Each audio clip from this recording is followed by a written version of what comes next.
You think you've seen it all, but wait until the truth comes out. Those words echoed in Tasha Williams' mind as she sat in her car, the hum of the engine the only sound in the otherwise quiet street. It was a normal day.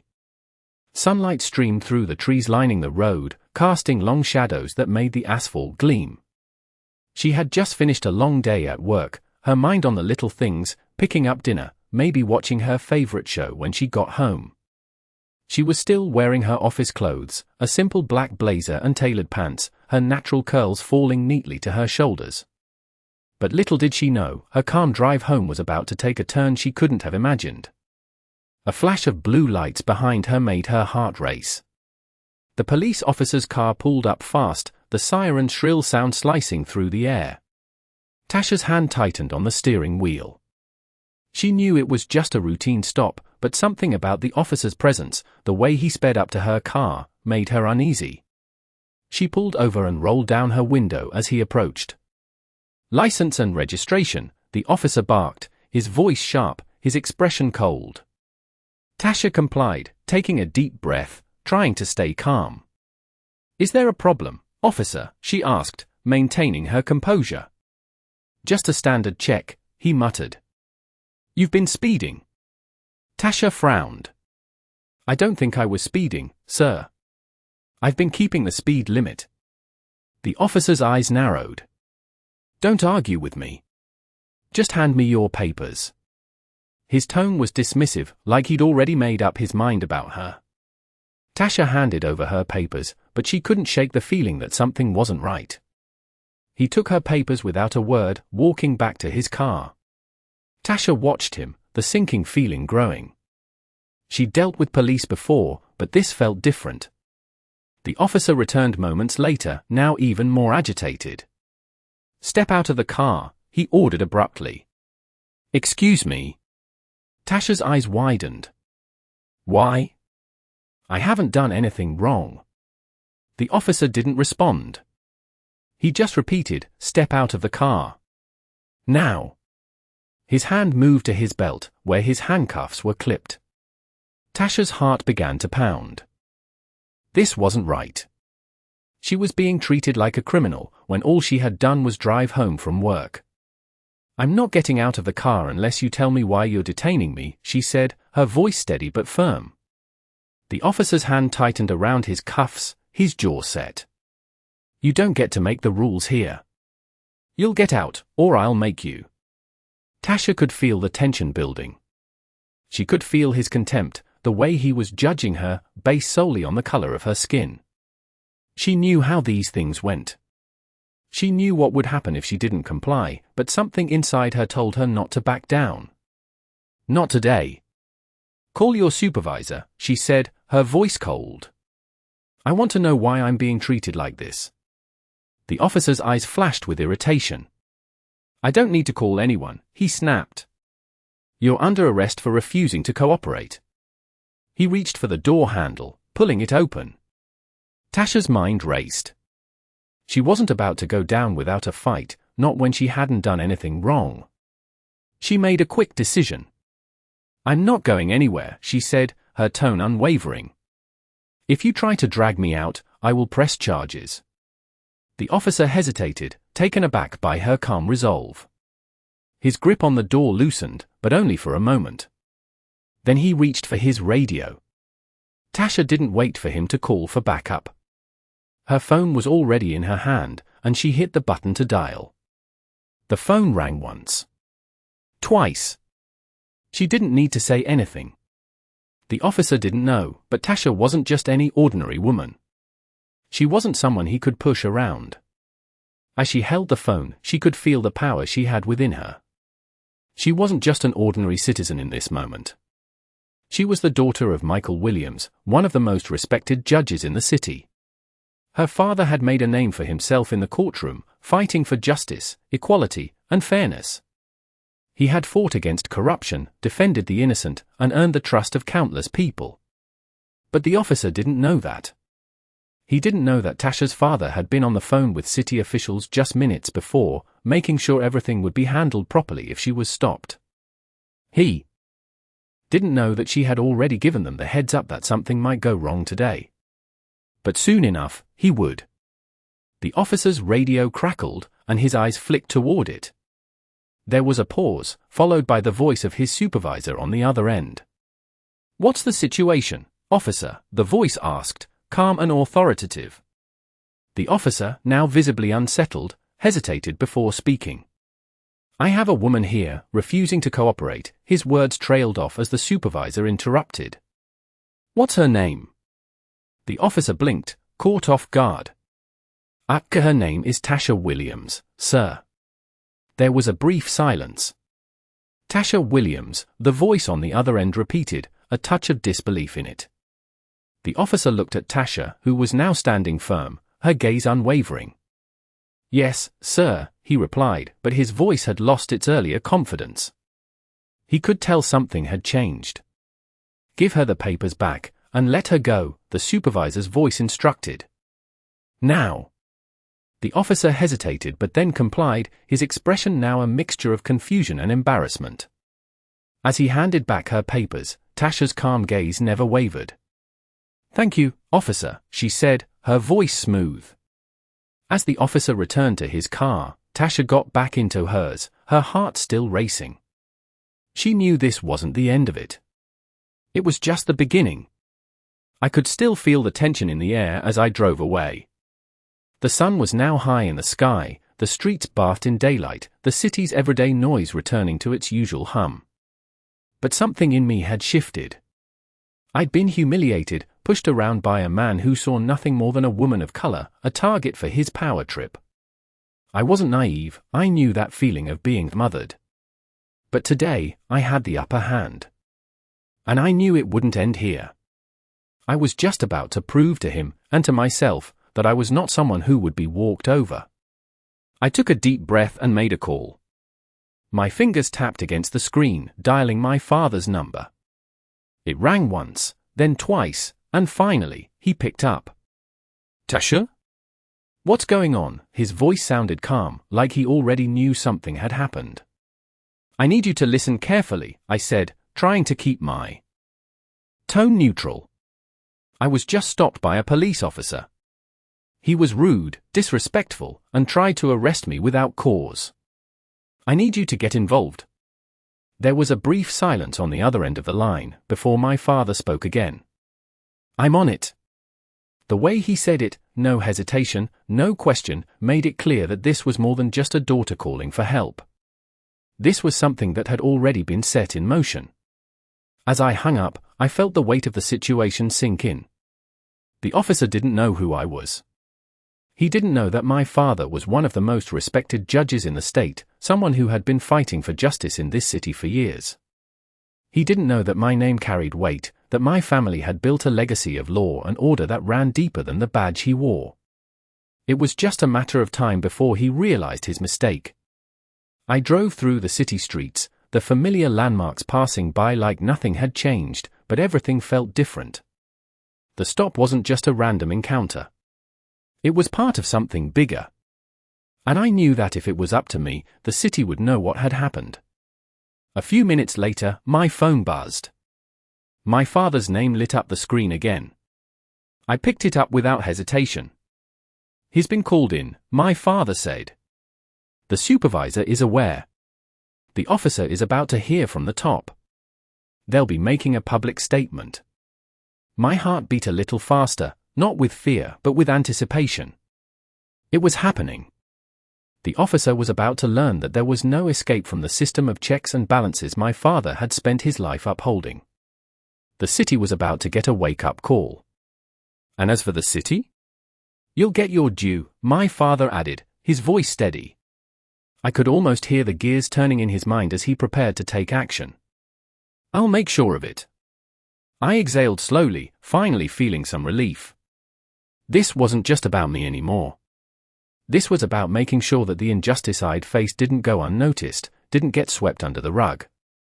It was about ensuring that every person who felt like they didn't belong, who had been looked down on because of the color of their skin, had a voice. And I was going to make sure that voice was heard. The phone clicked off, and I put it down, my hand steady on the wheel. The city stretched before me, full of people going about their daily lives, But for me, this moment was different. I wasn't just a woman driving home anymore. I was someone who had just stood up for herself. And that officer, he'd never forget who I was. As I pulled into my driveway, I couldn't help but think about what had happened, what would happen next. My father would handle the legal side, but this wasn't just about the money or the apology that was coming from the city. It was about the power dynamics that so often go unchecked. And that was what I was really fighting for. In the coming days, the city would pay its price. But I knew this wasn't the end. This wasn't even close to being over. It was just the beginning of a much bigger conversation. And when that officer learned the truth, when he realized who he had just tried to arrest, there would be consequences. But the real consequence was the lesson he would never forget. That no matter how small you might feel, no matter how insignificant, you have the power to stand up, to fight for what's right, and to make sure that justice is served. I sat in my car, staring at the front door of my house. The world outside seemed so ordinary, the sun shining brightly over the quiet neighborhood, but inside, my mind was still racing. It had only been a few hours since the traffic stop, and yet everything had changed. The unease, the tension, it was all still there, lingering beneath the surface. I had made the call to my father. He'd said he'd handle it, that things would be taken care of, but I couldn't shake the feeling that this wasn't just about one cop's mistake. This was bigger than that. I took a deep breath and stepped out of the car, walking slowly toward the door. As I entered the house, I could hear the faint sound of the television from the living room. My mom was watching one of her shows, completely unaware of the storm that was about to hit. I walked into the living room, trying to look casual, though I could feel the weight of the situation pressing on me. "Hey, Mom," I said, trying to sound as normal as possible. She glanced up from the TV, smiling. "How was work today?" "It was fine," I replied, forcing a smile. "Just the usual." She looked at me for a moment, her eyes narrowing slightly. She could always tell when something was off. "You sure?" "Yeah, I'm fine," I said, brushing it off. "Just tired. You know, long day." My mother studied me for a second longer before nodding. She didn't push it. But I could tell she knew there was more to it. I sat down next to her on the couch, my mind still replaying the events of the afternoon. My phone buzzed in my pocket. I pulled it out, glancing at the screen. It was a message from my father. Asterisk, the officer has been suspended. A public statement is being prepared. It's only a matter of time before the city makes it right. Asterisk, I exhaled slowly, feeling a small wave of relief. But I also knew that this was just the beginning. The city was going to pay, and there would be consequences for the officer's actions. But what about the bigger picture? What about the countless others who weren't in the position to fight back, the people who didn't have the resources or the connections to make sure their voices were heard? I wasn't naive. I knew that the system wasn't perfect, but I also knew that it was up to people like me to push for change. And I was determined to do that. As the evening wore on, I felt the weight of everything settle in. The news was already starting to break. My father had made sure that the story would be told the way it needed to be told. The media would pick it up, the public would demand answers, and the officer would be held accountable. But I couldn't help but think about all the people who wouldn't have the same outcome. What about the ones who didn't have a father like mine, who didn't have the luxury of making a call and knowing things would be handled? I grabbed my phone again, dialing a number I hadn't called in a while. It rang a few times before someone picked up. "Tasha? It's been a while." The voice on the other end was warm, familiar. It was my old mentor from law school, someone who had taught me a lot about the justice system. "Hey, Samantha," I said. "I need your help. I want to make sure that this doesn't just end with one officer. I want to make sure that this is part of a bigger conversation." There was a pause on the other end before Samantha replied. "I knew you were going to say that. I've been waiting for you to call." She sounded almost relieved, like she'd been expecting this moment. "What do you need?" "I want to work with you on this." I want to help make sure that what happened to me doesn't happen to anyone else, that we can shine a light on the systemic issues that exist in law enforcement.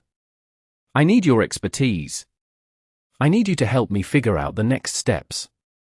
Samantha was quiet for a moment, and I could hear the sound of papers shuffling in the background. Then she spoke again, her voice calm but resolute. "You're not alone in this, Tasha. I've been working on similar issues for years. Let's do this." The conversation continued, but in the back of my mind, I couldn't stop thinking about the officer who had stopped me. I could almost see his face, the way he had looked at me, the way he thought he could intimidate me. But I wasn't going to be intimidated. I wasn't going to let this go. I had to make sure that things changed. The next day, I met with Samantha and a few other advocates for criminal justice reform.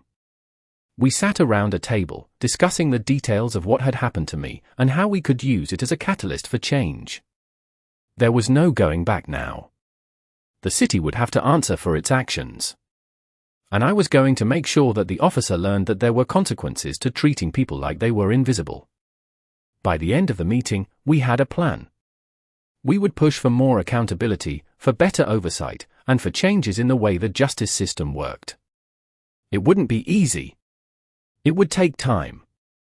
But I was willing to fight for it. I left the meeting with a renewed sense of purpose. This wasn't just about one officer. This was about all the people who had been overlooked, dismissed, or worse, ignored by the system. I was ready to take action, to make sure that their voices, like mine, were heard. The next few weeks were a blur of meetings, press conferences, and public statements. The city was forced to reckon with its mistakes, and the officer who had wrongfully detained me was placed under investigation. The media picked up the story, and the public's response was overwhelming. People were angry, but they were also ready for change. They wanted to see accountability. And they wanted to see a system that worked for everyone, not just the privileged few. My father's influence had been instrumental in all of this, but the real victory was the momentum we had built. It wasn't just about me anymore. It was about creating a future where no one would have to feel the way I had felt that day. The story was far from over, but it was a start. A small step toward a much-needed change. I walked into the conference room, the weight of the past few weeks pressing heavily on my shoulders. The walls were lined with media monitors showing the story that had gone viral, the protests, the calls for justice. There was a part of me that wanted to believe we were making a difference. The headlines were a start, but I knew that wasn't enough. This was just the surface, and if we were going to truly change things, we had to dig deeper. Samantha, sitting across from me, gave me a nod of acknowledgement. She had been my rock through this process, always calm, always focused. She leaned forward, her eyes sharp. "Tasha, we're getting results. But now it's time to push harder. We've got the attention, now we need the action." I nodded, feeling the familiar stir of determination inside me. "I know. But it's not just about making noise. It's about making sure this leads to something concrete. We need real reform." The room fell silent for a moment as everyone around the table absorbed my words. I wasn't just talking about a single officer. I was talking about the system, the way it had failed so many people, people like me, people who had been mistreated, forgotten, or worse, ignored. This was bigger than one incident. This was about creating a framework where accountability was no longer optional, but mandatory. The conversation turned to strategy. We needed to focus on policies, on actionable steps that could be taken to prevent future incidents like mine. It wasn't going to be easy, but we had a plan. We would push for more oversight in police departments, stricter laws on racial profiling, and a new independent body to review complaints against officers. The room hummed with energy as everyone contributed ideas. We were all in this together, and it felt like a real movement was beginning to take shape. But as the meeting wore on, I couldn't shake the nagging feeling that we weren't doing enough. The fight felt far from over. There were still people out there who were suffering, still countless others who hadn't been given the same opportunity to speak out. As the meeting ended, Samantha pulled me aside. "You okay?" she asked, her tone gentle. I gave her a small smile, but it didn't reach my eyes. "I'm fine. Just thinking about what comes next." Samantha gave me a knowing look. "It's a long road, Tasha. But you're not alone in this. You never have been." Her words gave me a small comfort, but I knew she was right. This wasn't going to be solved overnight. We were in this for the long haul. The weeks that followed were filled with meetings, hearings, and more press conferences. The media had picked up the story, and the city was beginning to take notice. But even as the momentum built, there were moments when I felt the weight of it all, or moments when the pressure felt too much. I would wake up in the middle of the night, heart racing, unable to shut off the constant barrage of thoughts running through my mind. Was this enough? Were we doing enough? There were so many things I wanted to change, so many things I felt I could do. But I also knew that this was just the beginning. In those quiet, restless moments, I would think back to the officer who had stopped me, to the way he had looked at me like I didn't belong. But he didn't know who I was. He didn't know what my name meant, what my father had built. He didn't know the power of the system I had grown up in, the system that had made me who I was. He didn't know the fire inside me, the fire that wouldn't let me back down. A few weeks later, my father called me again. "Tasha," he said, his voice steady. "I want you to hear this firsthand." He paused, and I could hear the rustling of papers on the other end. "The city has agreed to a major settlement. They're going to pay for what happened. And they're going to change the way they handle police accountability." My heart skipped a beat. This was the moment we had been fighting for, the moment that validated everything we had done. "And the officer?" I asked, my voice tight. "He's been fired.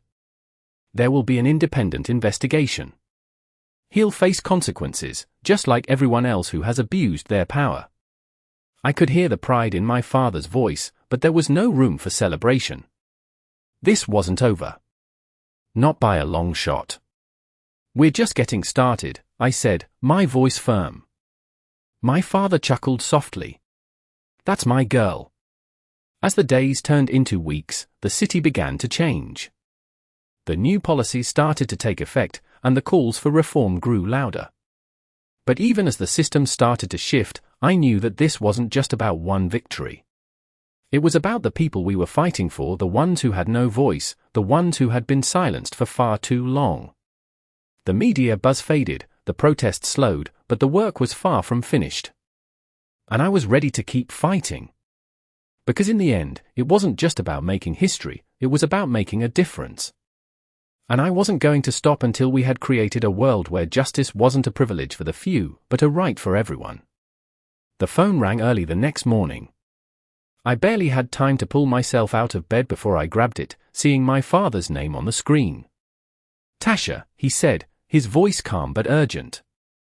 "The city council wants to meet with us today.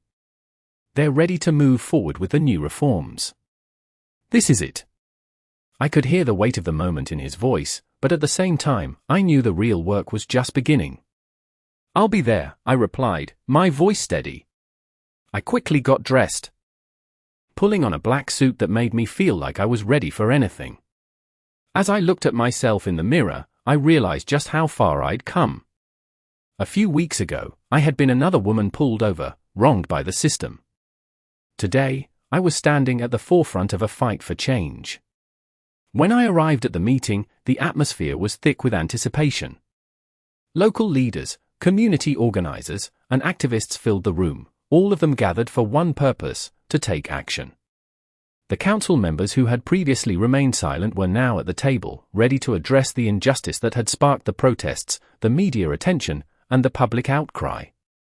My father sat beside me, his calm demeanor still a source of strength. He had always been the one to lead with logic, not emotion, even in the toughest of times. But today, I could see the fire in his eyes. This was his fight, too. The meeting started with speeches, everyone eager to show their support for change, but I could tell the real discussions were yet to come. The council members were prepared to listen, but it was clear they needed to be convinced. The conversations we had that day were full of numbers, policy discussions, and potential outcomes, but they were also filled with a sense of urgency. We weren't just talking about change anymore, we were talking about justice. As the hours passed, the council members began to make their commitments. The new oversight committee would be formed, laws around racial profiling would be tightened, and departments would be held accountable for their actions in ways they had never been before. But even as the agreements were made, I couldn't shake the feeling that we were still missing something. This wasn't just about passing laws, it was about the people who had been hurt, the ones who hadn't been able to stand up and speak out. After the meeting, I walked outside, the weight of it all sinking in. My father joined me, his hand on my shoulder. "You did good, Tasha," he said quietly. "But this is just the beginning. We have a lot of work ahead of us." I nodded, knowing he was right. The reforms were a step forward, but I had seen enough to know that real change didn't come easily. It wasn't enough to just change policies. We had to change the culture. We had to make sure that the system didn't just look different on paper but that it actually worked for everyone. Later that evening, I sat down with Samantha again. We had been talking regularly since the meeting, brainstorming next steps. "We're getting somewhere," she said, her tone hopeful. "But we need to keep the pressure on. We need to make sure the community stays engaged, that they know we're not backing down." "I know," I said, thinking about the people I had met in the streets, at the rallies, the ones whose voices had been drowned out for far too long. We need to make sure they feel heard. This fight isn't just about reform, it's about rebuilding trust. Samantha nodded. Exactly. People need to know that their voices matter. That their experiences matter. We spent hours that night planning our next steps. It wasn't just about pushing for policies, it was about changing the way people saw the system. We had to make sure that the community didn't just expect change from the top down, they had to be part of the process. As the days went by, the momentum continued to build. We organized town halls, met with local leaders, and worked to keep the conversation alive. It wasn't easy. There were setbacks, of course. Some council members tried to backtrack on their commitments. Others pushed for loopholes or watered-down versions of the laws. But every time they did, the community came together. They spoke up, they fought back, and they made sure the conversation didn't die. I felt proud of what we had accomplished, but I also knew there was still so much work to do. The battle wasn't over, not by a long shot. But now, more than ever, I believed that real change was possible.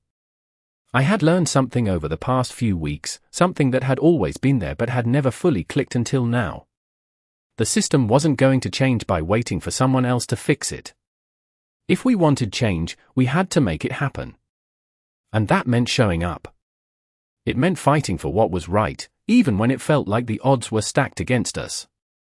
It meant standing up, speaking out, and making sure that no one, no matter who they were, where they came from, or what they looked like, was ever silenced again. The days following the council meeting were a whirlwind. The reforms were now in motion, but I knew that real change wasn't going to happen overnight. I kept pushing forward, organizing community events, and making sure the conversation stayed alive. But there were moments when I felt overwhelmed. The fight was long, and there was still so much to be done. Yet, every time I felt doubt creeping in, I reminded myself why I started this in the first place. It wasn't just about me. It was about everyone who had been overlooked, mistreated, and silenced. Every person who had been wronged by a system that should have protected them. I found myself speaking at local schools, addressing young people who were passionate about making a difference. Their enthusiasm reminded me of the importance of what we were doing. They weren't just the leaders of tomorrow, they were the leaders of today. Their voices mattered just as much as anyone's. One afternoon, I sat down with a group of high school students at a community center. The room was filled with eager faces, some anxious, some determined. I could see the fire in their eyes. They had questions. They wanted to know what they could do to make sure the world didn't forget them, didn't forget their struggles. "How can we make sure that things like this don't keep happening?" one of the students asked, his voice filled with sincerity. I smiled, but it was a bittersweet smile. "You're already doing it," I said. "You're speaking up. You're raising your voices. That's the first step." We spent hours discussing ways to engage with local government, ways to hold people accountable, and how to ensure that the issues of racial injustice were not brushed under the rug again. The more I listened, the more inspired I became. This wasn't just a fight for me anymore. It was a fight for all of us, for every person who had been denied justice. The movement had grown far beyond anything I could have imagined, and the momentum was only building. That evening, after the meeting, I received a message from my father. "Tasha," it began. "The city has agreed to create a permanent task force on police accountability. They're taking our demand seriously." My heart skipped a beat. This was the moment I had been hoping for. The task force wasn't just a symbolic gesture. It meant that the work we had done, the work I had fought for, was going to have lasting impact. It meant that the changes we had started were not going to be swept aside. They're going to make sure there's real follow-up on the cases. "No more excuses," my father continued in the message. I let out a breath I didn't know I'd been holding. It was a victory, but not the end of the road. I still had to ensure that the work was carried through. The next few weeks were filled with more hearings, more meetings with local leaders, and more organizing. But every step felt like progress. Each time I stood in front of a group of people, whether it was at a rally or a school assembly, I felt the energy in the room. People were listening. People were ready for change. The issue was no longer just a conversation. It was an action. By the time we reached the anniversary of the incident, the city had already begun to implement new policies. The task force was making real headway, and we had seen some of the most significant changes in how police were held accountable for their actions. But even with all the progress, there was still work to be done. The system was changing, but it wasn't perfect. There were still deep-seated issues, still moments when it felt like the fight was never ending. Yet, I found strength in the people who had stood beside me, in my father, Samantha, the young people I had met along the way, and the countless others who had joined the movement. Together, we had built something that couldn't be ignored. A few months later, I stood in front of the city council again, but this time it was different. The room wasn't filled with skeptical looks or tense silence. It was filled with people who were ready to continue the fight. The reforms we had pushed for had made a real impact. The city was a little bit different now. But I knew the battle wasn't over. The conversation was ongoing, the movement was still alive. And I was more determined than ever to make sure it stayed that way. Change didn't happen because we sat back and waited for it. It happened because we fought for it every step of the way. And as long as I had breath in my body, I would keep fighting. I would keep speaking up. And I would never let the fight for justice die, not for myself, not for my community, and not for the countless others whose voices had been silenced for too long. The weeks after the city council's meeting were a whirlwind of progress and reflection. The task force was making strides, but as much as the changes were tangible, I knew there was still a lot of work to be done. The new policies were being implemented, and there was a growing sense of accountability among the police force, but deep down, I knew this wasn't just about laws and regulations. It was about changing hearts and minds, and that was something that took time. One afternoon, I sat in my office, going through notes from the latest meeting with the task force. There were clear steps forward, but I couldn't help feeling the weight of the responsibility. The phone rang, breaking my concentration. It was Samantha. "Tasha," she said, her voice filled with urgency. "We need to talk." "What's going on?" I asked, sitting up straight. "It's about the next step," Samantha continued. "The city has made progress, but we can't just stop here. We need to amplify this. We need to keep pushing, keep holding people accountable." "What do you mean?" I asked, my mind already racing. "There's a protest scheduled downtown next week. The community is coming together to push for even more change, more reforms. They're looking for leadership, and I think we should be there, making sure their voices are heard." I paused, considering her words. The protests had been a constant presence since the incident, but this one felt different. It wasn't just about calling attention to an injustice, it was about demanding a system that worked for everyone. "We're in this together, right?" Samantha asked, her voice steady. "Always," I replied without hesitation. We talked for a few more minutes, planning how we would approach the event, making sure we were aligned with the community's needs and voices. It was a turning point. We couldn't afford to back down now. The movement had momentum, but it needed guidance and unity. Later that week, I found myself standing in the middle of a crowd of people, their faces full of hope, anger, and determination. It was surreal. This wasn't just about me anymore, this was about all of us. I could feel the energy in the air, the electricity of a movement that had taken on a life of its own. As I looked around, I saw the faces of people from every walk of life, young, old, from all different backgrounds. It was a powerful reminder that this wasn't just about racial justice, it was about the soul of the city, the future we wanted to create for all of us. I stood at the front of the crowd, alongside Samantha and several other community leaders, ready to speak. I took a deep breath, feeling the weight of the moment. I knew my words mattered. The silence that fell over the crowd was deafening. I began to speak, my voice steady but filled with conviction. "This isn't just about what happened to me," I said, my eyes scanning the crowd. "This is about what happens to all of us when the system fails. It's about the communities that are left behind, the voices that go unheard. We are here today because we want more than just change. We want justice. We want accountability." The crowd cheered, and I felt a surge of energy that I hadn't felt in a long time. This wasn't just my fight, it was everyone's fight. "We're not going to stop until the system works for every single person in this city," I continued, my voice rising. "We're not going to stop until every individual, no matter the color of their skin, can feel safe, respected, and heard. And we're not just demanding change from the top down. We're demanding change from the inside out. We want a system that protects us all." The crowd erupted in applause, and I could see the fire in their eyes. This wasn't just a protest, it was a movement. As the rally continued, I watched the crowd move through the streets, united in their cause. The media was there, covering every step, but it wasn't about the cameras. It was about the people. It was about the message we were sending, not just to the city, but to the world. Later that evening, as I sat in my office, I received a message from my father. "Tasha," he wrote, "I'm proud of you. The movement is growing, and the reforms are being noticed. Keep pushing, keep leading." I smiled to myself, feeling a sense of fulfillment.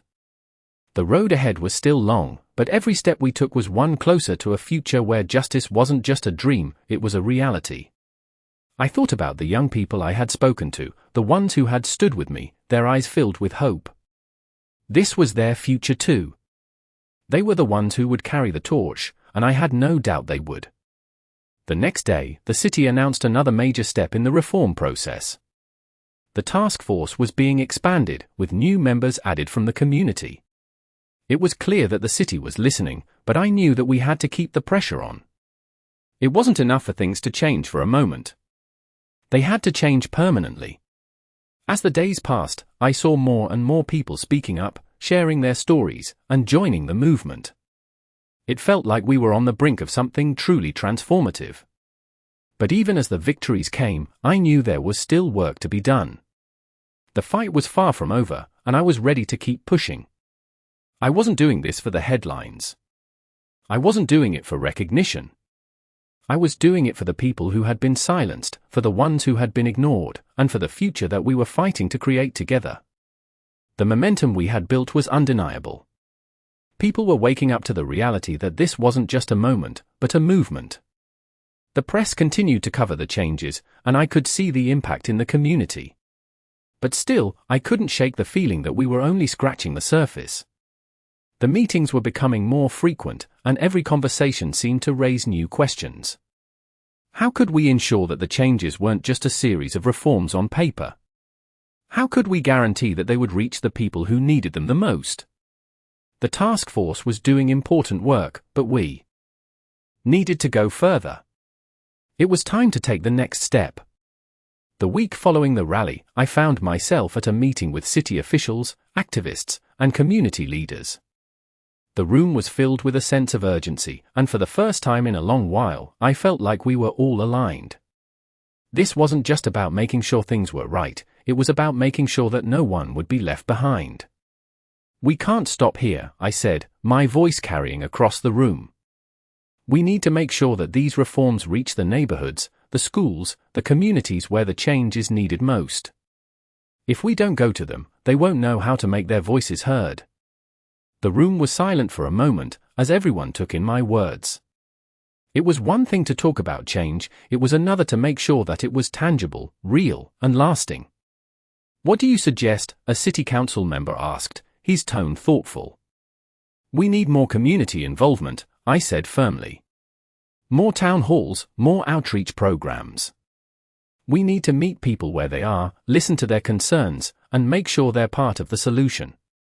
The conversation shifted as we began brainstorming ways to engage with the community on a deeper level.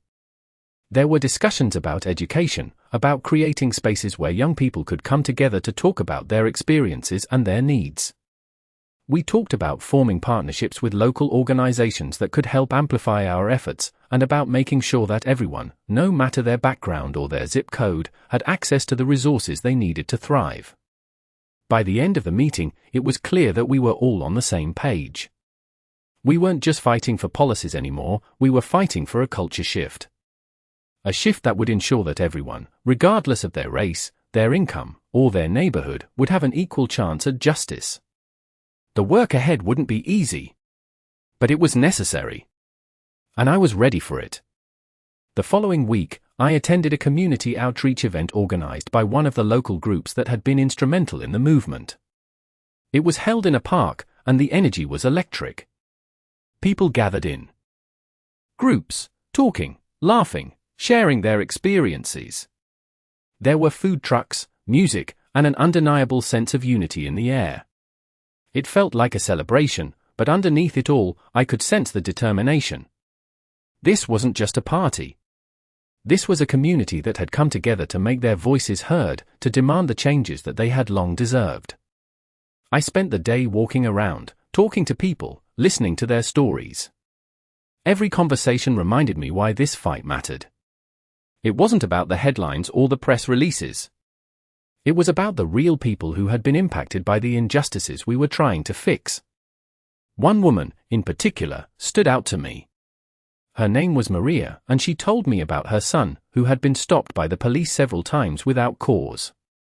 She told me how each time, he came home scared, telling her that the police didn't trust him because of the color of his skin. Maria wasn't angry. She was determined. I'm not going to let them keep him down, she said, her voice steady. I'm going to keep pushing, because I know that my son deserves better. We all deserve better. Her words stuck with me long after our conversation ended. The pain and frustration were clear in her voice, but there was also something else, hope. Hope that change was possible, that the future could be different for her son and for all the other kids who were growing up in a world where they were judged before they even had a chance. As I left the event that day, I felt a renewed sense of purpose. This wasn't just a fight for policy. It was a fight for the future, for the next generation. And if that meant pushing harder, speaking louder, and never giving up, then that was exactly what I would do. The following month, another breakthrough came. The city announced that it would begin implementing a pilot program for police reform, starting with a new community policing initiative. The goal was simple, to build trust between law enforcement and the communities they served. It wasn't going to be an overnight success, but it was a start. I couldn't help but feel proud of everything we had accomplished. The road ahead would still be challenging, and there would undoubtedly be setbacks. But we were no longer fighting alone. The people who had once felt powerless were now at the forefront of this movement, demanding the change they deserved. And together we would make sure that their voices were heard, loud and clear. As I drove home that night, the city lights blinking in the distance, I knew that the fight wasn't over. But for the first time in a long time, I felt hopeful. Hopeful that we could create the world we had always dreamed of, one where justice wasn't a privilege, but a right for everyone. The weeks that followed were a whirlwind of meetings, decisions, and endless discussions. The community was engaged, but there was still so much left to do. The reforms were in motion, and the new community policing initiative was starting to show promise, but I could sense that the fight wasn't over. In the back of my mind, I kept thinking about everything we had worked for, the voices we had lifted, the system we had pushed to change, and how fragile it all felt. This wasn't just about a few new policies. This was about creating a new reality, a new way of seeing the world. And that, I knew, would take more than just one set of reforms. One afternoon, my father and I sat down to review the progress we had made. He had been a steady presence throughout the entire process, always calm, always thinking 2 or 3 steps ahead. "Tasha," he began, his voice measured, "we've done a lot. But we need to start thinking about what comes next. The community is watching us. They expect results." I nodded. He was right. It wasn't enough to just pass the initial reforms. We needed to ensure they were implemented effectively. We needed to guarantee that the system we had started to build wasn't just a temporary fix, it had to be sustainable. "What do you suggest?" I asked, already knowing that he had a plan. "We need to create an ongoing dialogue," he said. "One that doesn't stop after the headlines fade. We need to make sure the community is involved at every step, that they are not just observers, but active participants." The idea was simple, but it wasn't easy. Building a system of accountability wasn't just about setting up committees or task forces. It was about creating a structure that allowed everyone to have a voice, no matter who they were or where they came from. We spent the next few days refining the plan. The idea was to create a network of community-based councils that would work alongside the police department to monitor and evaluate policing practices in real time. These councils would be made up of local residents, activists, business owners, and anyone who wanted to be part of the solution. Their job wasn't just to complain about the system, it was to be a part of changing it. We also talked about increasing transparency in law enforcement. One of the biggest challenges we had faced was the lack of visibility into police practices. People felt like there was a wall between them and the officers who were supposed to protect them. That had to change. By the time we finalized our proposal, I knew it was ambitious. But it was also necessary. The community needed to feel like they had a stake in this process, that they were more than just bystanders to a system that had often treated them as less than. The council was scheduled to meet again, and this time, it wasn't just going to be about talking. It was about action. I spent the next few days preparing for the meeting, making sure that every detail of the plan was clear and well-reasoned. It was crucial that everyone, police officers, city leaders, and community members, understood how important it was to keep the momentum going. On the day of the meeting, I walked into the room with my father, my heart beating a little faster than usual. There was an air of anticipation, of hope, that was almost palpable. This time, we weren't just discussing ideas. This time, we were making decisions that would impact the future of the city. I stood before the council, my hand steady as I laid out the plan. "This isn't just about reform," I said, my voice clear and strong. "This is about creating a system of trust. A system that works for everyone. It's about making sure that every person, no matter their race, their background, or where they live, has a voice, has a say in how they're policed. And it's about making sure that the system is held accountable to those voices." There was a moment of silence as everyone took in my words. Then, one by one, the members of the council began to speak. They were hesitant at first, unsure of what this new approach would mean. But as the conversation continued, something shifted. The hesitation began to fade, replaced by a growing sense of support. By the end of the meeting, we had a commitment from the city council to begin rolling out the new community policing initiative with the councils in place. It was a monumental step, one that I knew would change the dynamic between law enforcement and the communities they served. But even as the victory settled in, I knew the real work was still ahead. This was just the beginning of a much bigger journey. As I left the meeting, I could see the potential of what we were building. But it wasn't enough to just have a plan on paper. It wasn't enough to just get the approval. The real test would come in the execution, in making sure that what we had worked for would actually come to life. The next few months were filled with challenges. There were moments when things didn't go as planned, when the process seemed slow, when the old guard fought against change. But each time I felt like we were taking a step backward, I remembered the faces of the people who had stood with me, the faces of the people who had shown up at the rallies, the faces of the people who had fought for a future that worked for everyone. Those faces kept me going. And as the months passed, I began to see the first signs of change. The community councils were up and running. People were getting involved. And the city was starting to feel like it was listening, really listening, to what the people needed. I knew the fight wasn't over. But for the first time, I felt like we were on the right path. We weren't just making history. We were making a difference. And that difference was going to last. The following months were a testament to the slow but steady progress we had made. The community policing initiative had begun to take shape, and people were becoming more engaged than I could have imagined. There were still challenges, of course. The older residents were hesitant, not fully trusting the changes, while some officers weren't entirely on board with the increased oversight. But the momentum was undeniable. I spent most of my days meeting with community leaders, attending town halls, and working with local law enforcement to iron out the kinks in the new policies. The work was exhausting, but it was also invigorating. For the first time in a long while, I felt like we were on the cusp of real change. My father and I spent countless hours strategizing and reviewing the effectiveness of the new reforms. The hard part is over, he told me one evening, as we sat in his office, papers scattered in front of us. But the true measure of success is how well these reforms last. I nodded, understanding that the real test wouldn't come from the approval of a few policies. The real test would come from seeing these changes through, from making sure that the systems we had put in place actually made a difference for the people who needed it most.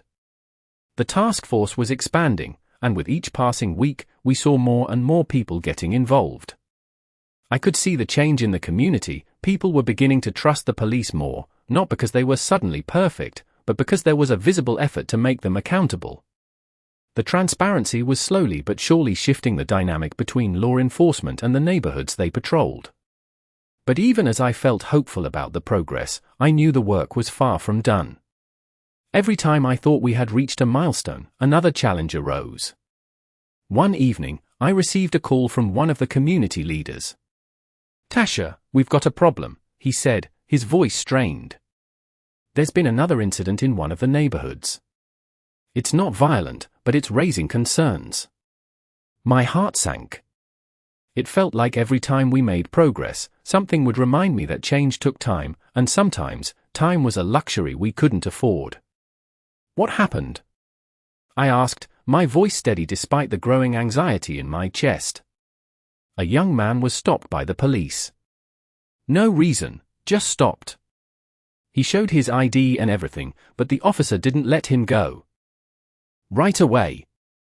It's small, but it's stirring up old fears. I sighed, running a hand through my hair. It wasn't the kind of incident we had been preparing for, but it was exactly the kind of situation that made the progress feel fragile. "I'll be there tomorrow," I said, the words leaving my mouth before I could fully process them. We need to get ahead of this before it becomes another example of how things haven't changed. The next morning, I drove out to the neighborhood, the familiar streets now carrying the weight of everything we had been working toward. When I arrived, the community was gathered at a local park, the same place where we had held rallies and meetings in the past. The young man who had been stopped was there, speaking with some of the residents. I approached him, and he looked up, his expression wary but open. "I'm Tasha," I said, offering my hand. "I heard what happened. I'm here to listen." He shook my hand, his grip firm. "It's not the first time, you know. But I didn't expect it to be like this, not with everything that's supposed to be changing." I understand, I said, my voice calm but filled with empathy. It's going to take time. But we're working on it. We're making sure that people are held accountable for their actions. This incident won't be ignored. And we're going to make sure that you're heard. He nodded, though I could see the hesitation in his eyes.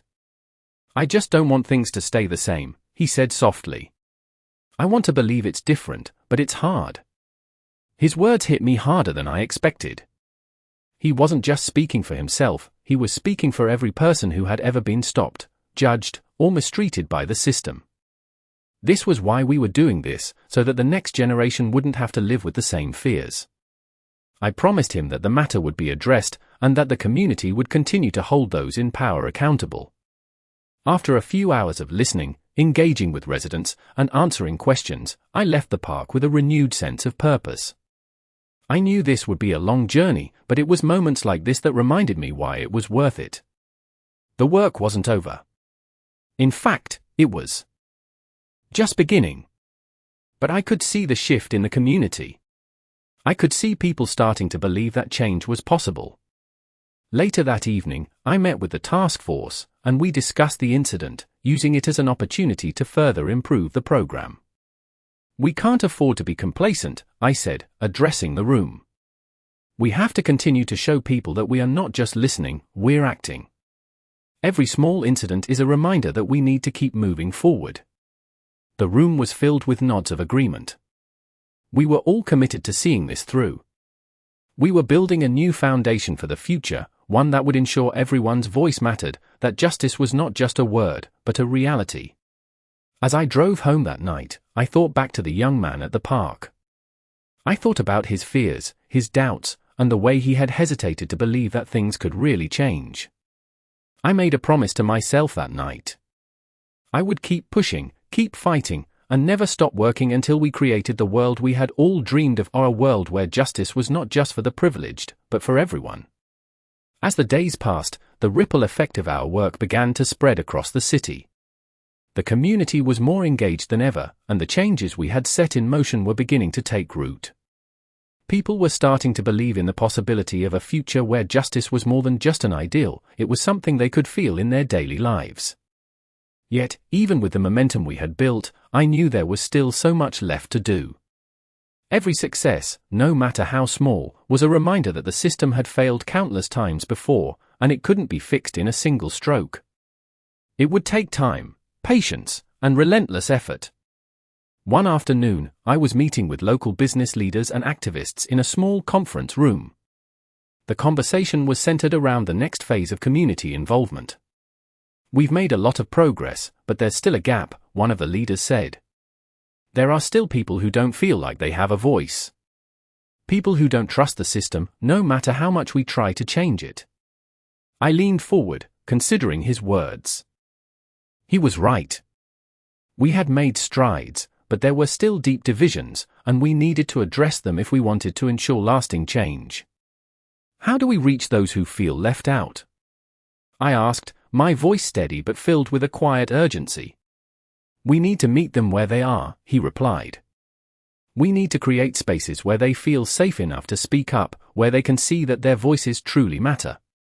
His words hit me hard, and in that moment, I realized that we couldn't wait for people to come to us. We had to go to them, meet them where they were, and show them that their experiences, their fears, their hopes were important. The conversation shifted as we discussed ways to bring more people into the fold, more town halls, more outreach programs, and more direct engagement with neighborhoods that had been forgotten or overlooked for far too long. We couldn't afford to leave anyone behind. I left the meeting with a renewed sense of purpose. It wasn't just about passing laws or creating new policies, it was about creating a culture where everyone felt heard, seen, and valued. That night, I sat at my desk, reviewing the notes from the meeting, thinking about the next steps. My phone buzzed, and I saw a message from Samantha. Tasha, I think we need to talk. There's something you need to know. My stomach tightened, and I quickly called her back. What's going on? I asked, my mind racing. There's been a change in the leadership of the task force, she said, her voice cautious. Some of the members are being replaced, and there are concerns about the direction things are heading. My heart sank. After all the work we had put in, the last thing I wanted to hear was that the progress was at risk. "What do you mean?" I asked, trying to stay calm. "Some people are worried that the task force is losing its focus. There's talk of shifting priorities. The reforms might not be as strong as we thought." I closed my eyes, taking a deep breath. This was the kind of setback I had been waiting for, the kind of obstacle that could derail everything we had worked so hard to build. "What can we do?" I asked, determined to stay in control of the situation. "We can't let this slide," Samantha replied. "We need to push back, make sure the community stays involved. We need to make it clear that we're not giving up." I agreed. The momentum we had built wasn't just about the policies. It was about the people who had shown up, who had put their trust in us. We couldn't let that trust fade. The next day, I spent hours drafting a public statement, making sure that our message was clear: we weren't going anywhere. We would continue to push for accountability, for transparency, for the kind of reform that would make a real difference. As I read through the statement, I couldn't help but think about the faces of the people I had met along the way, the young man at the park, Maria, the activists and residents who had shared their stories. They were counting on us. They were counting on me. I sent the statement out, and within hours, the media picked it up. The public response was overwhelming. People rallied behind our message, showing that they still believed in the change we had started. The pressure mounted on the task force's leadership, and soon, the shift in priorities was reversed. The reforms remained on track. But I knew this wasn't the end. The battle for justice was ongoing, and it would take all of us to see it through. That night, as I sat with my father, I told him what had happened. "It's going to keep happening, Dad," I said quietly. "There will always be people trying to derail the progress. But we have to keep going." He nodded, his expression firm. "You've already proven you're not afraid to fight for what's right. This is just another battle, and you'll win it, too." I felt a deep sense of gratitude in that moment, knowing that I wasn't alone in this fight. I had the support of my father, of Samantha, of the community, and of everyone who had stood with me. And together, we were going to make sure that justice was a reality, not just for some, but for everyone. The next day, I received a message from the young man I had spoken with at the park. "I just wanted to say thank you," he wrote. "I don't know if you realize it, but you're giving people like me hope. You're showing us that we can change things. That we can make a difference. Thank you for fighting for us." His words hit me harder than I expected, and I knew, in that moment, that this fight was worth every struggle, every setback, every moment of doubt. This was only the beginning, and I was ready for whatever came next. As the months continued to pass, the momentum behind our movement showed no signs of slowing down. The reforms were taking shape, and with each success, it became clearer that we were not just changing policies, we were changing the way people viewed justice in the city. Still, I knew the true test of our work had yet to come. Real change required consistency. It required the community to not only be heard but to see tangible results. We had built a foundation, but we had to make sure that it would withstand the test of time. My phone buzzed late one evening, and I saw it was a message from Samantha. "Tasha, we need to meet. There's something I think you should see." My heart skipped a beat. The last time she'd said that, it had been about some troubling news from the task force, and I knew this time couldn't be any less urgent. I met her at a small cafe downtown the next morning. She was already sitting at a corner table, her face tense. "What's going on?" I asked as I sat down across from her. "I've been hearing reports from some of the community councils," she began, her voice low, "that things are starting to feel unstable. Some residents feel like the task force isn't acting fast enough. Others think the police haven't changed as much as they promised." A wave of frustration washed over me. "We can't afford to lose the progress we've made," I said, clenching my fists under the table. "I know," Samantha said, her expression serious. "But the community is watching. They expect action, not just words. It's about making sure that the police are not only accountable but that the people feel safer. They need to feel it in their daily lives. I exhaled slowly, trying to process her words. She was right. We had focused on creating a system, but now it was about ensuring that it was effective in the lives of real people, in the streets, in the schools, in their neighborhoods. The task force had been a step forward, but it wasn't the finish line. What do we do next? I asked, looking at her for direction. We need to push harder, she said. More accountability, more transparency. We can't afford to back down now. We spent the rest of the morning strategizing. We discussed how to better engage the community, how to involve the younger generation more, and how to strengthen our relationships with law enforcement to make sure the reforms didn't falter. As we wrapped up the meeting, I felt a renewed sense of urgency. This wasn't a time for complacency. It was a time to act, to continue pushing, and to show the community that their voices had not only been heard but were being acted upon. The next few days were filled with more town halls, more meetings, and more listening. I attended several community gatherings, speaking with people about their concerns, their hopes, and their fears. Each conversation reminded me of the importance of the work we were doing. One evening, I sat down with a group of young activists at a local coffee shop. They were full of energy, their faces bright with the passion of wanting to make a difference. How do we make sure this keeps going? One of them asked. How do we make sure we don't lose everything we've fought for? I looked around at the group, realizing that this was the next generation, the ones who would continue this fight long after I was gone. You keep showing up, I said, my voice strong. You keep pushing for accountability. You make sure that the work doesn't stop. The system will only change if you're willing to hold it to account, every day, in every way.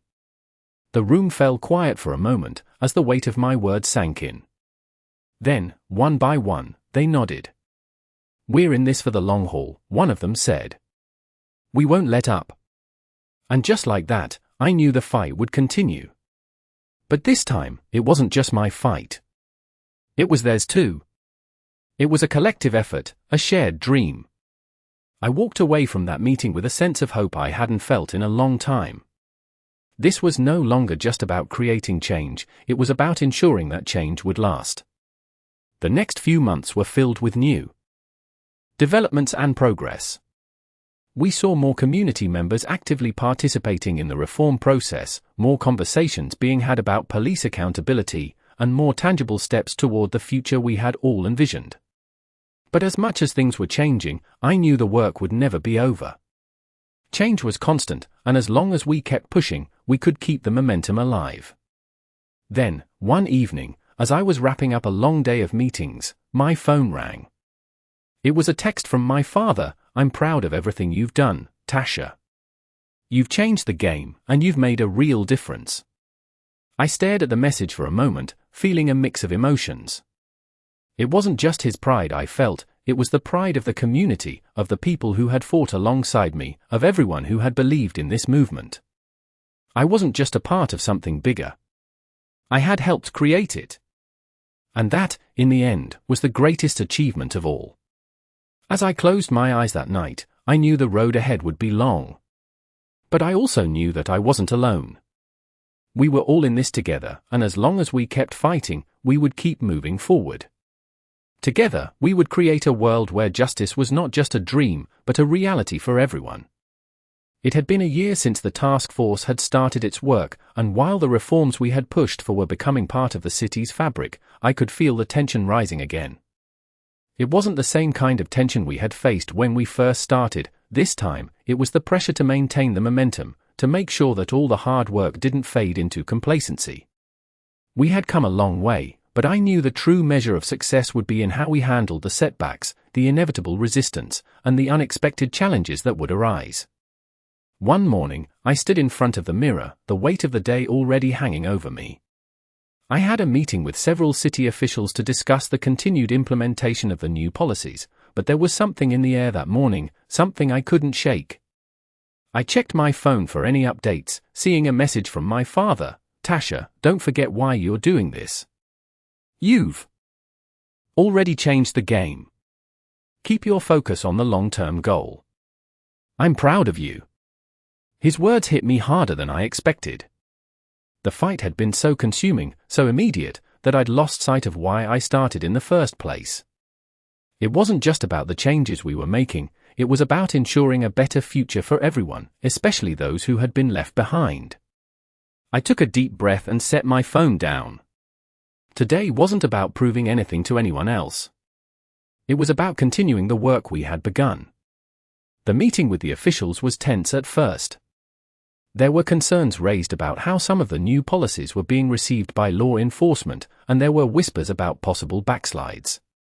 But the most pressing concern was that we weren't doing enough to engage the most marginalized communities. We've made progress, but the job isn't done, I said firmly, looking around the room at the group of leaders gathered. We have to ensure that these reforms reach every corner of our city, that every voice is heard, no matter who they are or where they live. We can't just focus on the middle class or the people who already have access to resources. We need to bring the change to the communities that need it the most. The room was quiet for a moment, and I could feel the weight of their eyes on me. I knew what they were thinking, what everyone always thought. It was easier to ignore the tough issues, to focus on the areas where things were already working, where people were already engaged. But I wasn't about to let that happen. I wasn't going to let those voices go unheard. I continued, we need to create partnerships with grassroots organizations, with community leaders who know what their neighborhoods need. We need to bring the conversation to them, not just expect them to come to us. This is how we make sure the changes we're working for are real, lasting. Slowly, the room began to shift. The conversations that had been focused on the practicalities of policy started to expand. People were beginning to see the bigger picture. It wasn't just about drafting new laws, it was about making sure those laws were implemented in a way that worked for everyone. Over the next few weeks, I worked closely with a coalition of community organizations. We organized town halls, attended block parties, and met with local activists to hear firsthand what their neighborhoods needed. The more we listened, the more it became clear that we weren't doing enough. Yes, the policies were in place, but the people didn't fully trust the system. They didn't feel like they had a hand in shaping it. That had to change. We began to restructure our approach. Instead of just pushing for law enforcement changes, we focused on empowering the people. We partnered with local schools to create mentorship programs, we worked with businesses to offer job training and resources, and we made sure that the most marginalized communities had access to the new resources we had fought so hard to put in place. But even as we made these strides, I could feel the resistance building. It wasn't from the people. It was from those who had been in power for so long, those who felt threatened by the changes we were making.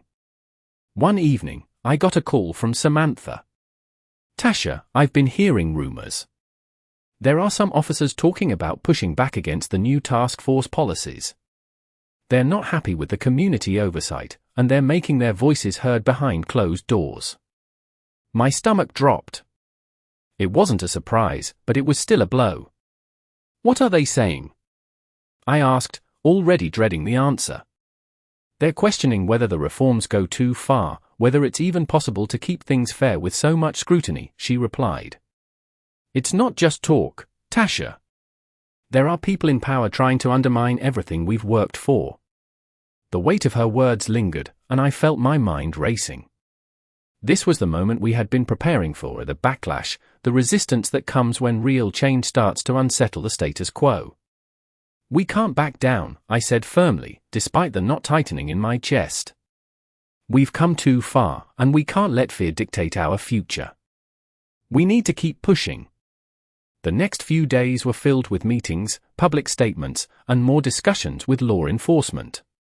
The pressure was mounting, but with every challenge, I could feel the strength of the community behind me. People were showing up. They were standing by us. They were fighting alongside us. And as we fought, it became clearer that this was no longer just about changing policies. It was about rebuilding trust. It was about ensuring that the system worked for everyone. Even when it felt like the road ahead was uncertain, I knew one thing for sure: we weren't turning back. The fight for justice was never easy, but it was a fight worth having. And as long as I was breathing, I would keep fighting for it.